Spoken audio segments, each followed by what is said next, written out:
না না পারো, একটু দেখি দেখি না একটু দেখি একটু দেখতে হবে না।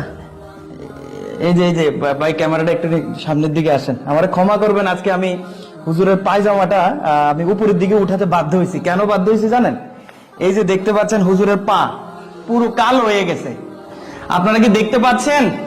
আমি মুসলমানদেরকে বলছি, আপনারা কি দেখতে পাচ্ছেন? একজন মসজিদের মাওলানা, মানে কি বলবো, এখানে টাইলস নেই বলে এখানে ইটের কোনার গুতা লাগতে লাগতে নামাজ পড়াইতে এখানে মানে কি বলবো, রক্তক্ষরণের মতো অবস্থা হয়ে গেছে।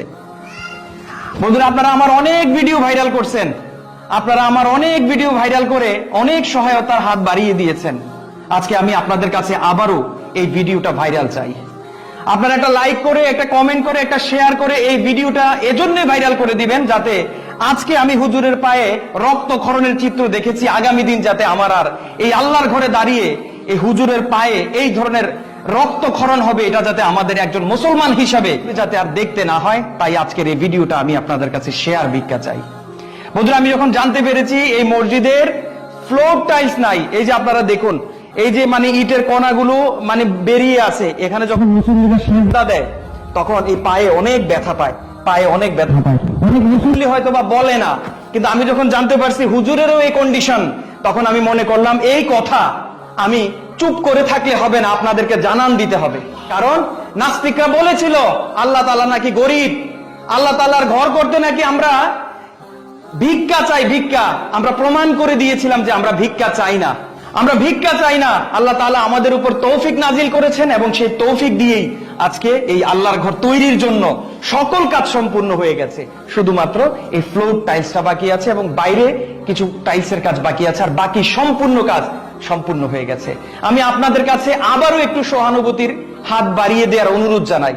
আপনারা যে যেখানে আছেন, দেশ দেশান্তরে আছেন, দেশ বিদেশে আছেন, পবিত্র মাহে রমজানে আপনারা সকলেই জানেন অন্যান্য দিনের তুলনায় আমাদের এই মাহে রমজানে নামাজ বেশি পড়তে হয়। তো এমন একটা অবস্থা, এই ফ্লোর টাইলসের জন্য একটু ক্যামেরাটা ঘুরিয়ে দেখাবেন, ফ্লোরটার দিকে তাকান।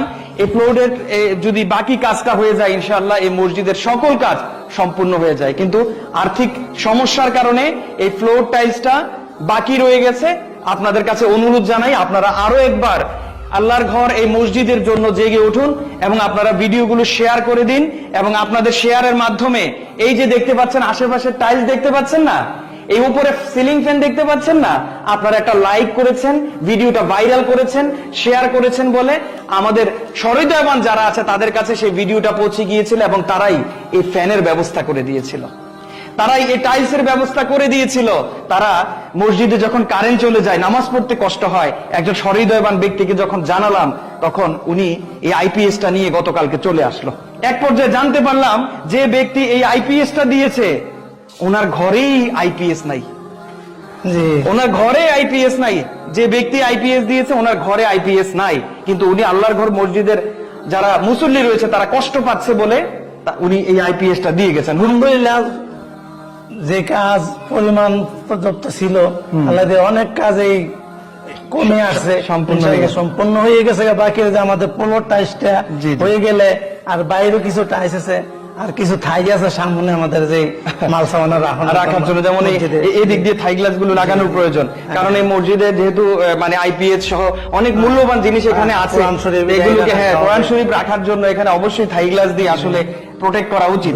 তো এটা হলেই ইনশাআল্লাহ বাকি সম্পূর্ণ কাজ শেষ হয়ে যায়। আপনি কিছু মনে করবেন না, আমি যখন শুনতে পাই যে আপনি এত কষ্ট পাইতেছেন পায়ে, মানে আপনার মানে কি বলবো, ফোড়ার মতো হয়ে গেছে, এখানে রক্তক্ষরণের মতো অবস্থা হয়ে গেছে, তখন আসলে জিনিসটা আমার খারাপ লাগলো। তাই আমি ভাবলাম আমাকে যারা দেখে, এর আগেও আমি আপনাদেরকে দেখিয়েছিলাম, এবং তাদের অর্থায়নে আল্লাহর অশেষ রহমতে বাকি কাজ কিন্তু সম্পূর্ণ করেছেন।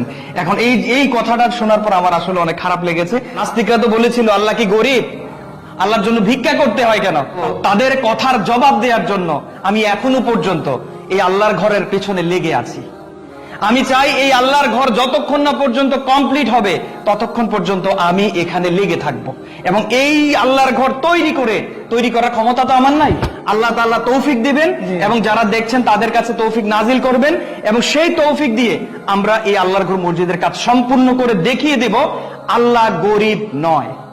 আল্লাহ তাআলা আমাদেরকে যদি তৌফিক না দিত তাহলে কোনোভাবেই আমরা এগুলো করতে পারতাম না। অবশ্যই। আপনারা বলেন, আপনাদের কাছে কি আমি ভিক্ষা চেয়েছিলাম? আমি আপনাদের কাছে ভিক্ষা চাই নাই, আমি শুধু চেয়েছিলাম আল্লাহ তাআলার জন্য, আমি আপনাদের কাছে শুধু জানিয়ে দিয়েছিলাম, এবং আপনারা আপনাদের যতটুকু তৌফিকে কুলিয়েছে এবং আপনাদের কাছে থাকা গচ্ছিত অর্থ দিয়ে, আল্লাহর তৌফিক দিয়ে আপনারা এই বাকি কাজ সম্পূর্ণ করে দিয়েছেন। আপনাদের কাছে অনুরোধ জানাই, এই যে হুজুর যাতে আর এই মানে কি বলবো, এই যে সামনের দিকে আসো ক্যামেরাটা নিয়ে, হুজুর যাতে আর এই ধরনের জায়গায় দাঁড়িয়ে, আমি সেম পেজ আগে তো মনে সেম অবস্থা, এই যে দেখুন এই যে করগুলো বেরিয়ে আছে, আসলে এটা তো এখন যেহেতু টাইলস করা হবে সেই কারণে এগুলোকে ভাঙাও যায় না, প্রত্যেকটা জায়গায় কিন্তু এই অবস্থা হয়ে আছে। তাই আমি মনে করি আপনারা আরো একবার যদি এই আল্লাহর ঘর মসজিদের দিকে তাকান এবং হুজুরের প্রতি যদি একটু দয়া করেন, তাহলে হয়তোবা এই ফ্লোর টাইলসটা হয়ে গেলেই মোটামুটি আশা করি মসজিদে নামাজ পড়ার মতো সম্পূর্ণ ব্যবস্থা হয়ে যাবে। মুসল্লিও কষ্ট করতেছে, আমরাও কষ্ট করতেছি, তো এটা শুধু আল্লাহর দিকে তাকাই, আল্লাহর হস্তে সাহায্য করবেন, মুসল্লিরা যাতে সুন্দরভাবে নামাজ পড়তে পারে। মুসল্লিরা যখন সুন্দরভাবে নামাজ পড়বে, আপনাদেরকে দুনিয়া বা আকাশ দুটোটাই সুন্দর হয়ে যাবে। মানে এই টাইলসটা করতে কত লাখ টাকার মতো মানে খরচ হবে, এটা যদি একটু জানান দিতেন। মোটামুটি 1.5 লক্ষ টাকার মতন হইলে মানে ফ্লোর টাইলসটা হয়ে যায়। তারপরে এমনি মিস্ত্রি খরচ, সিমেন্ট টিমেন্ট আছে, আরো কিছু যাবে, কিন্তু 1.5 লক্ষ মতন হইলে আমরা মোটামুটি একটু সারতে পারি। তো আমি যেমনটা হুজুরের কাছ থেকে জানতে পারলাম দর্শক, 1.5 লক্ষ টাকা হলেই এই মসজিদের ফ্লোর টাইলস এর কাজটা হয়ে যায়, আর বাইরে তো বাকি কাজ আছে, আমি একটু পরে আপনাদেরকে দেখাচ্ছি। এখানে টাইলস লাগানোর জন্য যে সিমেন্ট টিমেন্ট বালু টেলুর প্রয়োজন সবকিছুই এনে রাখা হয়েছে, কিন্তু আর্থিক সংকটের কারণে এগুলো লাগানো যাচ্ছে না। আমার ক্যামেরাটা একটু সামনে নিয়ে আসবেন, আমি বাইরেও যদি একটু দেখাই, যেমনটা আপনারা দেখছেন এই যে বাইরে দিয়েও কিন্তু টাইলসের কাজ বাকি আছে। মোটামুটি বাইরের টাইলসের কাজটা হয়ে গেলে আর ভিতরের টাইলসটা হয়ে গেলে আল্লাহর ঘর মসজিদের আর কোনো কাজই আমার মনে হয় না যে বাকি থাকবে।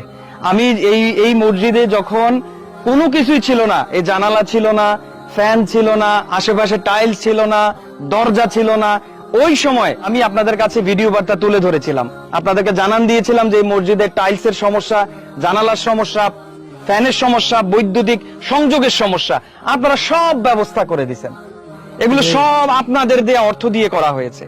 তাই আমি আপনাদের কাছে অনুরোধ জানাই, আরো একবার যদি আপনারা এই পবিত্র মাহে রমজান উপলক্ষে আপনাদের যে গচ্ছিত অর্থ আছে সেখান থেকে কিছু কিছু দিয়ে এই মসজিদের বাকি কাজটা, এই ফ্লোর টাইলসটা যদি করে দিতে পারেন, তাইলে আমি মনে করি এই আল্লাহর ঘর মসজিদের বাকি সব কাজই হয়ে গেছে, এই কাজটাও হয়ে যাবে। তাই আমি আপনাদের কাছে অনুরোধ জানাই, স্ক্রিনে এই মসজিদের জন্য দান করার জন্য বিকাশ, নগদ এবং রকেট নাম্বারগুলো দিয়ে দিয়েছি। আপনারা এই নাম্বারগুলোতে পার্সোনাল বিকাশ রয়েছে, পার্সোনাল নগদ রয়েছে, সহায়তা পাঠিয়ে দিয়ে এই হুজুরের যাতে আর এই পায়ে রক্তক্ষরণ না হয়, হুজুরের যাতে পায়ে আর রক্তক্ষরণ না হয়, হুজুর যাতে সুন্দর মতো নামাজ পড়াতে পারে সেই ব্যবস্থা করে দিবেন। তো হুজুর ভালো থাকবেন ইনশাআল্লাহ, জন্য তো অনেক করেছে। আপনি প্রত্যেক দিন নামাজ পড়ে পড়ে তাদের জন্য, প্রবাসীদের জন্য, দেশবাসীর জন্য দোয়া করবেন, তারা যাতে ভালো থাকে, তারা যাতে সুস্থ থাকে, তারা যাতে হালাল পথে রোজগার করতে পারে। তারা যদি হালাল পথে রোজগার করতে পারে তাহলে আমাদের মসজিদের জন্য তারা ওইভাবে দানও করতে পারে। তো তাদের জন্য, সবার জন্য দোয়া করবেন। তো আপনারা ভালো থাকবেন। আরো একবার আপনাদের কাছে উদারত আহ্বান জানিয়ে এই মসজিদের জন্য, আল্লাহর ঘরের জন্য সহায়তা চেয়ে বিদায় নিচ্ছি। আমি টিপু চৌধুরী, দেখা হবে ইনশাআল্লাহ আগামী কোনো ভিডিওতে। আসসালামু আলাইকুম।